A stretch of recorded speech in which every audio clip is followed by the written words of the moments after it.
যেদিকে দু চোখ যায় শুধু জল আর জল।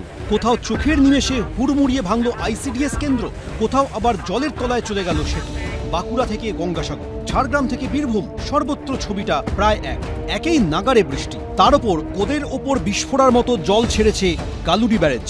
আর এই দুয়ে মিলেই ঝাড়গ্রামে কার্যত ফুঁসছে সুবর্ণরেখা নদী। নদী গর্ভে চলে গেছে মালিঞ্চা গ্রামের এই আইসিডিএস কেন্দ্র। আতঙ্কের প্রহর গুনছে এই গ্রামের প্রায় 250 পরিবার। বৃষ্টি হলে এখানে ব্রিজে পেরোনো যায় না, কাজলা সমস্যা, কাজলা করা যায় না। ঝাড়গ্রামের গোপীবল্লভপুর 2 নম্বর ব্লকের এই মালিঞ্চা গ্রামের বাসিন্দাদের দাবি, এখানে প্রতি বছর বৃষ্টিতেই কার্যত ভাসে গোটা এলাকা। তবে এবছরের বৃষ্টিতেই সেই পরিস্থিতি হয়ে উঠেছে আরও ভয়ঙ্কর। ভাঙন শুরু হয়েছে প্রায় 1200 মিটার এলাকা জুড়ে। ইতিমধ্যে আস্ত খেলার মাঠ গিয়েছে সুবর্ণরেখার গ্রাসে। এলাকার মানুষকে সতর্ক করছে কুলিয়ানা গ্রাম পঞ্চায়েত। অন্যদিকে ডুলুং নদীর জলের তোড়ে কার্যত যোগাযোগহীন ঝাড়গ্রামের চিল্কিগড়।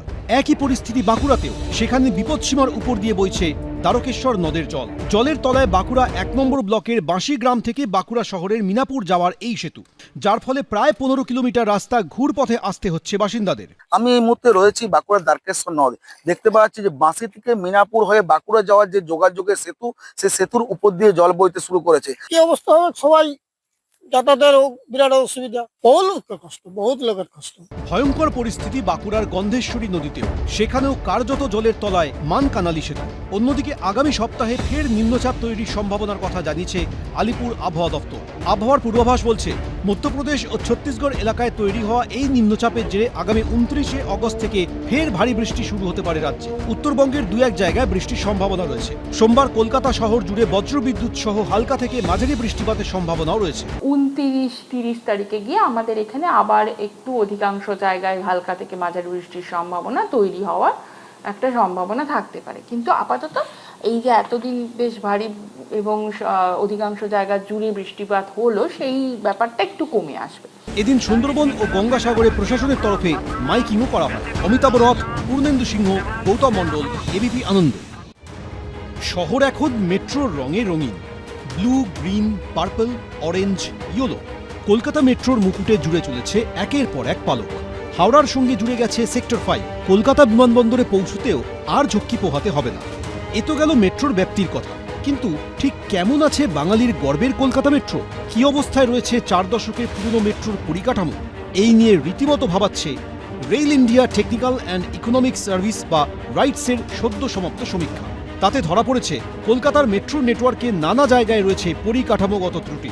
একাধিক জায়গায় মেট্রো লাইনে সমস্যা দেখা গেছে। এমনকি ট্র্যাক বেড, অর্থাৎ যার উপর লাইন পাতা থাকে, সেখানেও ধরা পড়েছে ত্রুটি। I was already having a meeting with my officers here on the issues relating to the maintenance part of it, and we are really aware about it, and we have made a complete plan of it. I'm sure that the team will repair, and wherever such issues come up, we'll really do that. And whatever point you are raising here, and we are also aware.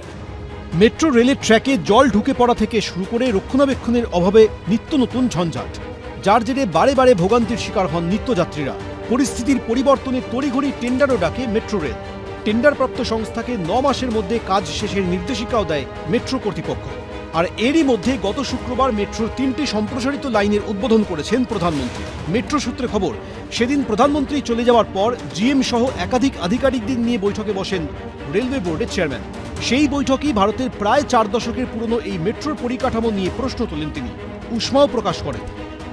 There are only very few issues in that. They are not major issues. Let me just, first of all assets require maintenance, and so more so, that's why we are also maintaining it well. It's not that, so sometime issues come up, we really maintain it.